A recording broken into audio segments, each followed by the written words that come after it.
안녕하세요. 노후생활 전문가 과정 강의를 맡게 된 전유현입니다. 네, 고령사회 현실과 그 대책에 대해서 말씀을 드리고자 하는데요.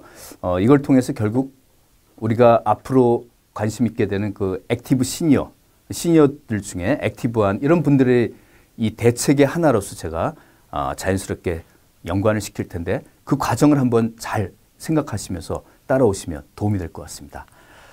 여러분, 고령사회 현실 하면은 어떤 생각이 드시나요? 네. 예전에 비해서 한 5년 정도 전에 비해서 여러분 지금 지하철 이렇게 타실 때 한번 상상해 보세요. 지하철 안에 60세, 70세 연배 이상 되신 분들 그 분포가 좀 다르지 않게 느껴지시나요? 네. 예전에 비해서 굉장히 좀 우리 주변에 뭔가 고령화돼 가고 있다. 그런 느낌 좀 받으실 것 같아요. 네. 지금 일본에는 65세 이상 되시는 분들이 전체 인구의 대략 한 어느 정도 분포되실 것 같아요. 네. 일본은 거의 30%에 육박합니다. 거리에 지나가면 어디를 가든 10명 중에 30%, 3명 이상은 65세 이상의 인구라는 거죠. 네. 과연 우리는 거기에 비해서 지금 어느 정도 갭을 보면서 따라가느냐, 그런 얘기들을 좀 한번 여러분 관심 갖고 따라오시면 도움이 될 것 같아요. 네. 여러분, 요거 아마 좀 구분을 하시는 그 개념, 구분하는 개념에 대해서 좀 여러분 좀 소화를 하시면 도움이 될 텐데요. 우리 보통 많이 고령화 얘기할 때 고령화 사회다. 어떤 나라는 고령 사회다. 어떤 나라는 초고령 사회다. 이렇게 구분을 합니다. 주로 많이 이제 이런 용어들 갖고 그 나라의 65세 이상의 그분들 분포가 몇 프로냐에 따라서 그 국가의 고령화 정도를 이렇게 구분을 한다는 거죠. 여기 이제 유엔에서 이렇게 고령화 정의를 하는 그런 틀이니까 여러분이 일반화해서 생각하시면 될 것 같아요. 한 나라 전체 인구를 100으로 했을 때 7명 이상, 14명 이하, 그러니까 7%에서 14% 이 사이에는 이제 고령화 사회다. 7%를 넘어서고 14%가 안 되는 경우에 고령화 사회다. 이렇게 얘기를 합니다. 그리고 14%를 넘어서면 이거는 고령 사회다. 이렇게 해서 고령 사회는 우리나라 같은 경우는 이미 2017년 14%를 넘어서기 시작했죠. 그래서 우리나라는 현재 고령 사회고 앞으로 2024년 내지 2025년 되면 초고령 사회로 진입한다. 이런 얘기들을 지금 전망치로 여러분 보실 수가 있을 거예요. 초고령 사회는 전체 인구의 20% 이상이 65세 이상 인구가 차지하는 비율이다. 이렇게 보시면 되는데 어떠세요? 지금 만약에 현재 기준은 2021년이다 라고 만약에 잡으면요. 2021년 기준으로 지금 우리는 17% 정도 이제 육박하고 있습니다. 그러니까 조금 있으면 이제 초고령 사회로 진입한다는 얘기죠. 아까 말씀드렸던 일본은 이미 초고령 사회를 넘어선 지 오래가 됐고요. 이 30%에 이제 육박하고 있는 그런 수치를 보이고 있다는 거죠. 그런데 부산 지역 같은 일부 지역에서는 이미 초고령 인구, 그 시 전체 인구의 20% 이상이 65세 이상 인구가 분포를 하고 있더라. 그래서 이미 지역별로 구분하면 우리나라도 20% 이상 초고령 사회로 진입한 도시들이 지금 나타나고 있다는 겁니다. 네. 이게 좀 심각한 게 크게 기상이변이나 전쟁이 일어나지 않는 이상 이런 현실은 계속해서 앞으로 우리 전망치를 벗어날 가능성이 없다는 거예요. 심각하다는 그런 얘기죠. 네. 고령화 사회가 나쁘다는 게 아니고요. 고령화 사회도 한 사회가 성숙된 그런 이제 사회로 가는데 좋죠. 좋은데 문제는 상대적으로 이 고령화 사회를 뒷받침해 줄 출산율이 지금 세계 유례 없이 가장 출산율이 낮은 나라가 또 한국입니다. 심각하죠? 거기다 경제활동 인구, 15세에서 64세 되시는 경제활동 인구 비율이 점차 줄어드는데 초고령 사회로 우리는 진입하고 있다는 그 현실을 여러 팩터를 연관시키면 현실적으로 좀 문제가 있을 수 있겠다라는 생각을 갖게 됩니다. 자, 지금 문제는 인구구조, 전쟁 직후에 1955년부터 1963년, 이때가 인구가 굉장히 전쟁 동안에 지연됐던 출산율이 갑자기 늘어나면서 그 두터운 인구층이 지금 50대, 60대 층으로 올라오고 있다는 얘기죠. 그래서 지금 인구가 고령화되고 있는 겁니다. 바로 이 베이비 부머 세대의 규모가 지금 위로 60대로 올라오고 있기 때문에 고령화 얘기를 많이 하는 거죠. 아까 말씀드린 대로 고령화도 좋은데요. 출산도 많이 이렇게 되면 참 좋지 않겠나요? 근데 출산이 이게 지금 과거 2015년에 1.24, 한 부부가 합산으로 해서 평균 한 명 조금 넘게 출산을 하던 것이 그나마 2020년도에는 0.84명. 세계에서 출산율이 가장 낮은 나라로 지금 우리나라가 자리하고 있다는 거 참 현실적으로 고민이 많이 되는 거네요. 거기다가요. 27만 명밖에 안 됩니다. 2020년 기준으로 한 해 출생하는 신생아가 27만 명. 예전에 43만 명. 2015년에 비해서. 별로 큰 연차도 아닌데요. 5년 동안에 무려 43만에서 27만 명으로 가라앉았다는 거예요. 이 신생아들이 이제 학령 인구가 되고 대입 수능 시험을 보고 이럴 때는 지금 이제 국내 대학들이 수요 공급이 완전히 뒤바뀐다는, 그래서 지금 이미 지방대학 중심으로 지방의 국립대학으로 지금 계속해서 충분히 공급을 못 받고 있는, 문을 닫는 대학들이 앞으로 더 늘어날 것이다. 이런 위기감마저 엄습해오고 있습니다. 근데 문제는 이게 속도라는 거예요. 속도. 우리나라는 2000년에서 2019년으로 넘어가면서 한 고령화 사회에서 고령 사회로 넘어가는데 19년이 걸렸다면 우리가 많이들 비교하는 일본은 몇 년 걸렸을까요? 24년이나 걸렸는데 우리는 압축해서 보다 짧은 19년 만에 고령화 사회에서 고령 사회로 간다는 거. 다른 나라는 말할 것도 없어요. 그런 면에서 이 갭에 해당되는 연차가 우리나라가 지금 가장 짧다는 게 더 문제입니다. 앞으로를 바라볼 때 더 시급한 문제로 이제 돌출이 된다는 그런 생각을 하면 뭔가 좀 대책이 있어야 될 것 같긴 해요. 네. 자, 그러면 이제 경제활동 인구와 피부양자 속에 이제 우리 5060 세대들이 고령화 또는 70세 이상 이런 분들이 여기 이제 해당되겠죠. 피부양자는 보통 0세에서 14세 여기 나오죠. 0세에서 14세와 고령인구 65세 이상 인구 이분들을 합산한 게 피부양자 계층입니다. 결국 이분들을 부양하는 부양자가 경제활동 인구 즉 15세에서 64세 생산하면서 이분들은 이제 부양을 해야 된다는 그런 상대적인 관점에서 보면 그 비율이 여기 나타난 대로 갈수록 지금 고령화의 비율이 높아지고 있죠. 네. 11% 2010년에 11%에서 2020년에는 15.7%로 고령 65세 인구의 비중이 높아지고 있는 반에서 생산 가능 인구의 비율은 점차 지금 떨어지고 있습니다. 경제활동 인구가 비중이 떨어지고 있다는 거예요. 그 문제의 심각성은 여기 있는 거죠. 유소년 인구는 출산이라도 좀 많이 되면 되는데 갈수록 출산율도 떨어지니까 이분들도 지금 비율이 떨어지는 거야. 떨어지고요. 떨어지고 이분들 분포만 지금 갈수록 올라간다는 상대적인 관점에서 우리가 좀 주목해야 될 것 같습니다. 거기다가 질적으로 볼까요? 사회 질적으로 고령화 사회에 고령층의 인구가 많아지는데 여러분 빈곤율이라는 용어에 대해서 제가 한번 설명을 좀 드려야지 여러분 이해하실 것 같네요. 빈곤율의 정의는 어떻게 될까요? 빈곤율. 네. 우리나라 가구 있잖아요. 전체 가구를 소득 수준으로 쭉 이렇게 줄을 세우면요. 중위소득이라고 하죠. 중간에 위치한 가구에 해당되는 소득을 중위소득이라고 합니다. 중위소득. 이 중위소득의 절반에도 미치지 못하는 가구, 그 가구주를 우리는 빈곤이라고 합니다. 빈곤자. 그래서 빈곤율이라고 하는 건 전체 가구 수분의 중위소득의 절반, 만약에 중위소득이 한 나라의 중위소득이 우리나라가 2020년에 만약에 250만 원이다.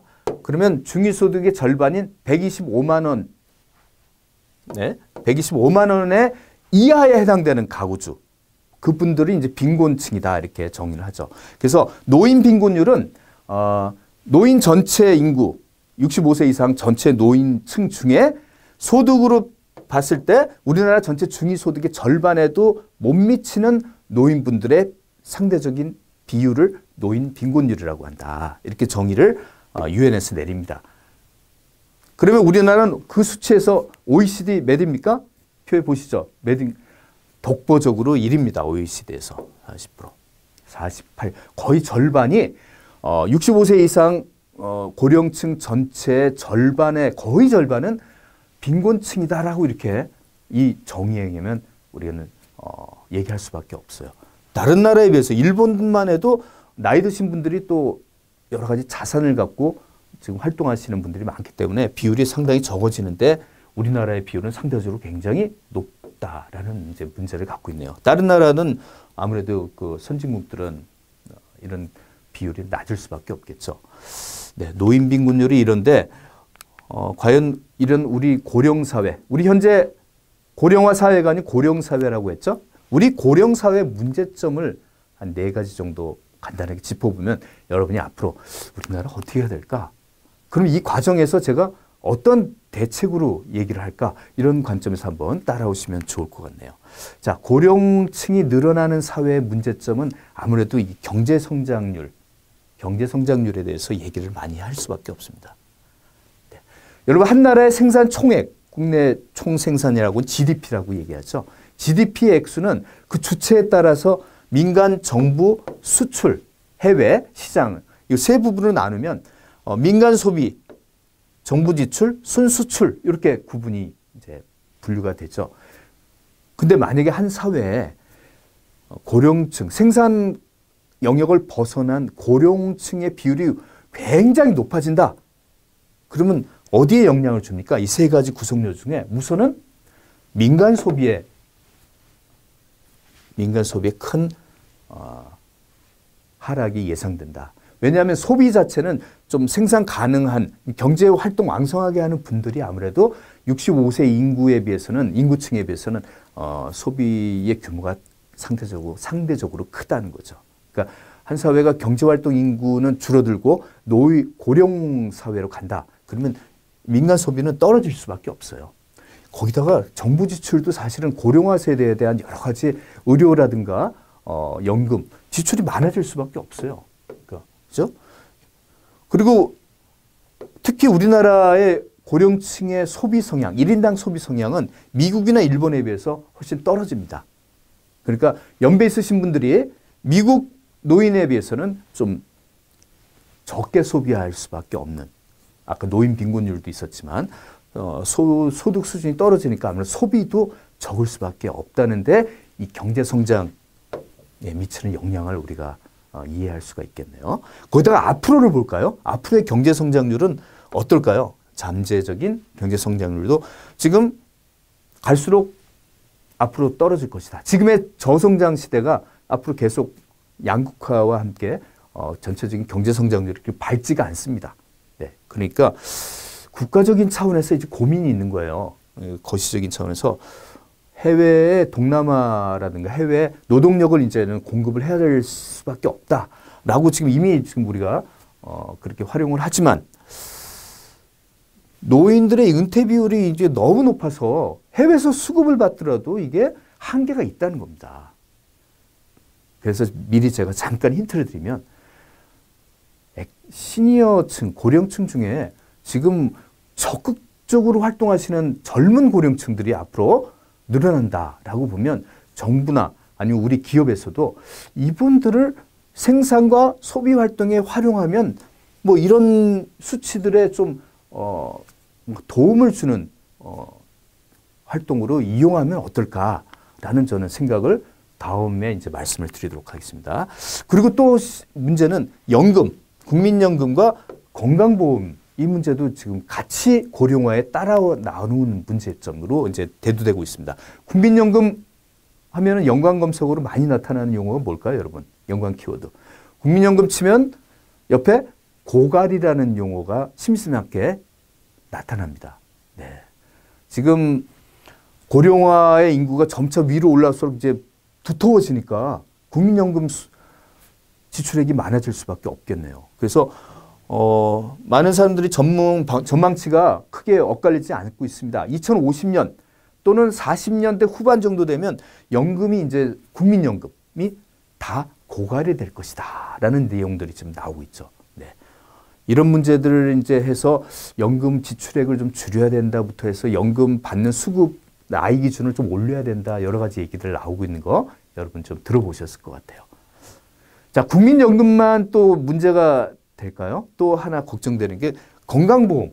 네, 건강보험도 이게 지금 재정적으로 굉장히 좀 어려워지는 현실로 나타나고 있죠.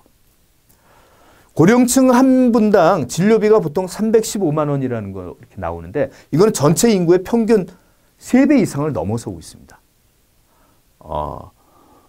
그러니까 앞으로 뭐 고령층의 비중 자체가 시간이 갈수록 더 두터워지면 이 금액도 이제 더 올라갈 수밖에 없겠죠.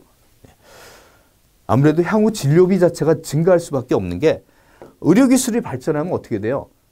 예, 의료 서비스 수요가 이제 많아지고 종래에는 고칠 수 없는 것도 지금은 기술의 발전으로 이것저것 고치면서 진료비가 이제 더 증가할 수밖에 없다는 거죠. 그러니까 이거를 국가적인 차원에서 급여 비급여로 나눌 때 이거를 급여로 하면 이제 건강보험 재정이 더 많이 지출이 될 수밖에 없는 현실. 네, 이런 문제가 이제 4가지 고령사회 문제점으로 말씀을 드렸습니다. 자, 문제점이 나오면 뭘 해야 될까요? 우리는 고민을 해야 됩니다. 대책을. 자, 지금 나온 대책안 중에 제가 몇 가지를 좀 정리를 해봤어요. 자, 아까 말씀드린 국민연금 개혁을 해야 할 수밖에 없다라고는 그런 층들이 지금 많아지고 있고요.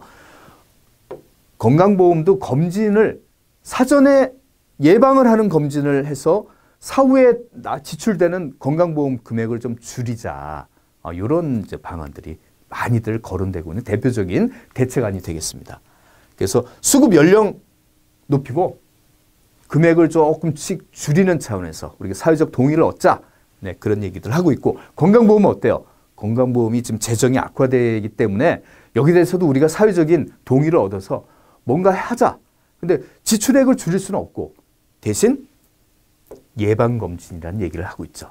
네. 아프기 전에 미리미리 국가 차원에서 연세 드신 분들 검진을 좀 폭을 넓혀서 해서 사후적으로 질병이나 상해 이런 것들이 좀 안 나올 수 있게 결과적으로 건강보험 지출액이 줄어들 수 있게끔 하는 사전 예방검진을 강화하자 이런 얘기. 여러분 대표적인 우리 국가에 많이 나오는 5대 암을 검진을 하는 그런 걸 이제 국가적인 차원에서 지금 많이 하고 있죠. 네, 40대 이상 한국 5대 암을 이제 국가 차원에서 미리 검진을 무료로 해주는 네, 그런 서비스 이미 하고 있습니다. 그런 게 하나의 대책으로 건강보험에 대한 대책으로 제시가 되고 있네요. 자, 제가 주목하는 부분, 여러분도 여기에 대해서 좀 생각을 해보실 필요가 있을 것 같아요. 노인 인구들을 좀 노동에 참여해서 경제활동 인구를 왜 64세까지로 한정해? 그건 예전의 시대 얘기고 지금 65세 이상 되시는 분들 한번 몸을 보세요. 자전거 타고 막 사이클 하시는 분들 보시면 허벅지가 예전에 그런 노인분들하고는 다릅니다. 모습이 달라요. 그분들을 왜 노동에 참여를 안 시키느냐. 이분들 자체가 다 노동을 하고 싶어 한다. 그럼 국가적인 차원에서 이걸 한번 생각을 해보면 대책의 하나로 우리가 좀 긍정적으로 바라봐야 될 시점이 아닌가 생각됩니다. 네. 그래도 현재 한국 노인층의 노동 참여율은 OECD 1위랍니다. 해외 뭐 선진국이나 유럽에는 노동 생계적인 차원에서 노동을 하는 비율이 적으나 우리나라는 노동을 65세 이상 분들이 노동을 하지만 생계 차원 그리고 노동의 질이 좀 이렇게 떨어진다는 얘기를 많이 하고 있죠. 현실적으로 그렇습니다. 대부분의 일자리가 질이 낮은 현실을 우리는 어쩔 수 없이 보고 있는데요. 이거를 어떻게 좀 질 높은 어떤 65세 이상 분들의 일자리를 만들면 어떨까? 질 높아? 질 높게 하려면 어떻게 할까요? 이분들이 좋아하는 취미 여가 활동을 그분들의 생계 활동으로 연결시켜주면 어떨까? 네, 이런 데 어떤 창의적인 관점에서 접근하면 대책의 하나로서 여러 스타트업도 나올 수 있고요. 제품, 서비스, 시장들이 개척이 될 수 있다라고 저는 개인적으로 매우 그쪽으로 생각을 좀 많이 하고 있는데요. 우리나라 교육 수준이 높잖아요. 왜 해외에 비해서. 65세 지금 나오시는 분들 대졸 이상 그 비율도 높고요. 다 많이 경험을 갖고 계시기 때문에 이 경험을 사장시키지 말고 이분들의 실버 시장으로 연관시켜서 이렇게 뭔가 만들어 보면 어떨까. 기업 입장에서도 요새 60세 퇴직이라 그러면 그 전에 한 55세부터 매년 5%씩 연봉을 이렇게 줄여가면서 60세까지는 일을 하게끔 네, 비자발적 퇴직을 이제는 좀 줄이는 방향으로 하고 있죠. 그리고 파트타임으로도 이분들 고령층을 좀 그대로 직장에서 좀 늦게까지 이렇게 일을 할 수 있게 만들어주는 분위기. 네, 정년 연장에 대해서도 기업의 그런 기업들은 국가에서 혜택을 주는 세제 혜택을 주는 그런 여러 가지 정책들이 지금 고민 내지 시행이 되고 있다 이렇게 보시면 되겠습니다.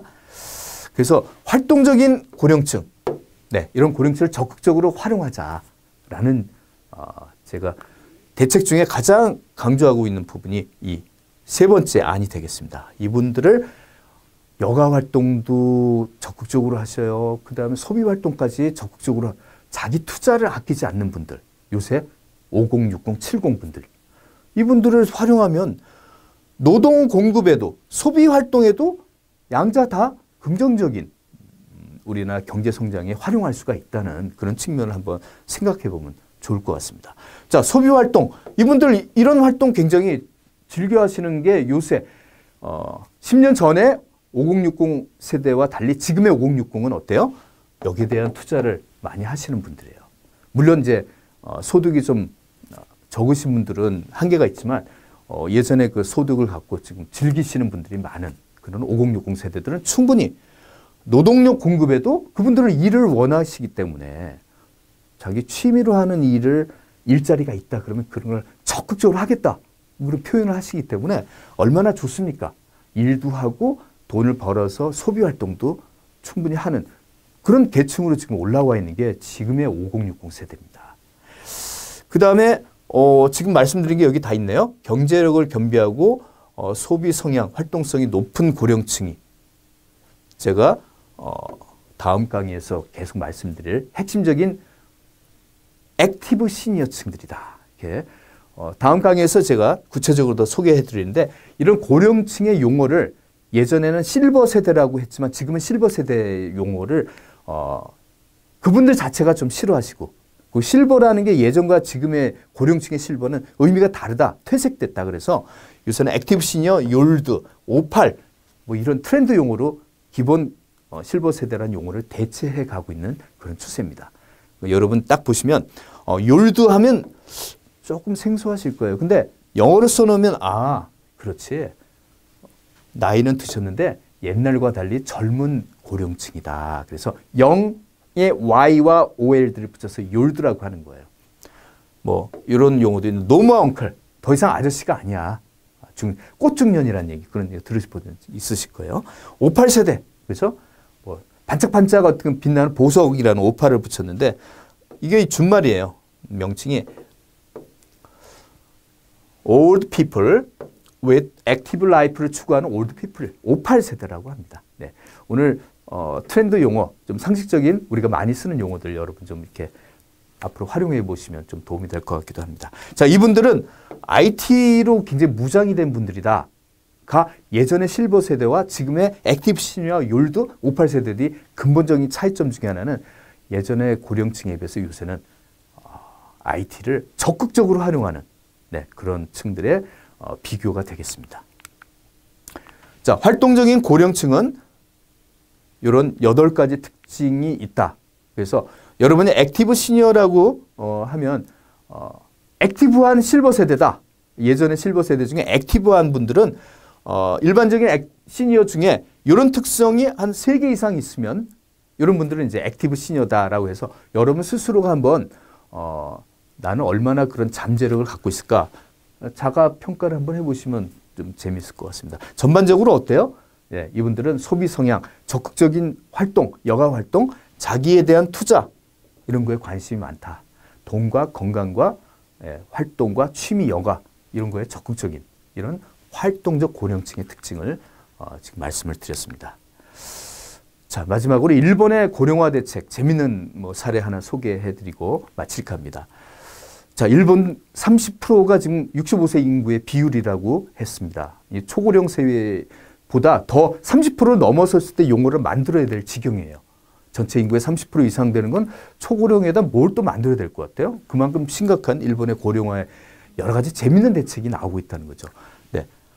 일본에는 이제 지방에 지금 빈집이 우리도 마찬가지지만 빈집이 많이 나타나서 사회적으로 문제가 되고 있는데 지자체에서도 상당히 문제가 되죠. 지방의 시골에 있는 인구가 줄어드니까 말이죠. 근데 이거를 겸비하는 문제를 다 공동에 한 번에 해결할 수 있는 그런 복수 주거생활층 확산. 이게 뭔가 봤더니 집은 별장의 개념으로 시골, 지방에 집을 두고 물론 도심에도 자기 집이 있지만 시골의 빈집을 별장의 형태로 하나 더 갖고 있게 하는 거죠. 그래서 일하러 도시에 출퇴근하면서 지방에도 머무르게 해서 지방의 경제활동에도 소비활동에도 참여해라. 그래서 각종 지자체에서는 지방에 집을 두고 서울에 출퇴근하는 출퇴근에 대한 여러 가지 지원을, 자금 지원을 해주는 그런 적극적인 지원을 지방에서 하고 있고요. 서울의 도심권에 와서 이제 일을 전국적으로 해서 우리나라 전체 경제 활동에도 참여를 하라는 거죠. 65세, 70세 된 분들도 말이죠. 네. 그렇게 하면, 그렇게 되면 예전에 우리 쓰는 별장의 개념으로 이제 지방과 도시를 같이 생활권으로 하면서 소비와 경제 활동을 하는 그런 듀얼 라이프의 복수 주거 생활층 확산된다. 이런 얘기를 좀 하고 있습니다. 자, 오늘 전반적으로 좀 말씀을 드린 내용 간단하게 요약을 하면 우리 현재 고령화 단계는 제가 세 가지 나눈다면 어디에 해당된다고 했죠? 고령화 사회입니까? 고령 사회입니까? 고령화 비율, 65세 인구 비율이 20%를 넘어가는 초고령 사회입니까? 우리나라는 현재 2021년 기준으로 본다면 17% 정도가 전체 인구의 65세 이상 비율이 되겠습니다. 그래서 고령화 사회의 단계에 있습니다. 조만간 2025년 정도 지금 전망치로 나오고 있는데 2025년 정도 되면 20%를 넘어가는 초고령 사회로 될 것이다 라는 얘기가 나오고 있죠. 네. 노인 빈곤율이라는 것도 사실은 좀 현실적으로 서구에 비해서는 우리가 좀 취약한 실정인 것 같아요. 그래서 이런 걸 포함해서 우리 고령화 사회가 되면 될수록 경제성장률부터 해서 연금, 국민연금, 건강보험 이런 여러 가지 사회 제도에서 지금 문제점이 불거지고 있다 말씀을 문제점으로 드렸죠. 네, 제가 대책으로 여러 가지 말씀드렸는데 그중에 그냥 저희 과정과 관련된 대책 하나는 이런 65세, 5060 세대 분들이 액티브한 활동을 하는 분들이 많기 때문에 예전에 5060 세대에 비해서 이분들을 노동, 경제활동에 적극적으로 수렴을 하고 거기서 번 돈을 원래 그분들 현재 자체가 여가 활동을 적극적으로 즐기기 때문에 소비 활동으로도 연계를 시키면 우리 경제 성장에 미치는 부정적인 거를 충분히 만회할 수가 있는 대책이 되겠다라는 게 저의 결론에 해당됩니다. 네. 물론 이제 일본에도 이런 고령화 대책, 재미있는 대책을 말씀드렸지만 우리나라도 앞으로 다양한 창의적인 관점의 그런 대안들이 좀 나올 것 같아요. 특히 고령층들을 적극적으로 좀 활용하는 차원에서 지금까지는 사실 우리 젊은 층들이나 65세, 70세 이상 인구 분들에 대한 일자리에만 주로 주목을 했는데 50, 60도 이제 포함해서 우리가 해보면 충분히 경제 활동에도 소비 활동에도 기여할 수 있는 부분이 있을 것이다 라는 제 마지막 결론을 소개해드리면서 마칠까 합니다. 네. 이번 시간 내용은 여기까지입니다. 다음 강의에서 뵙겠습니다. 감사합니다.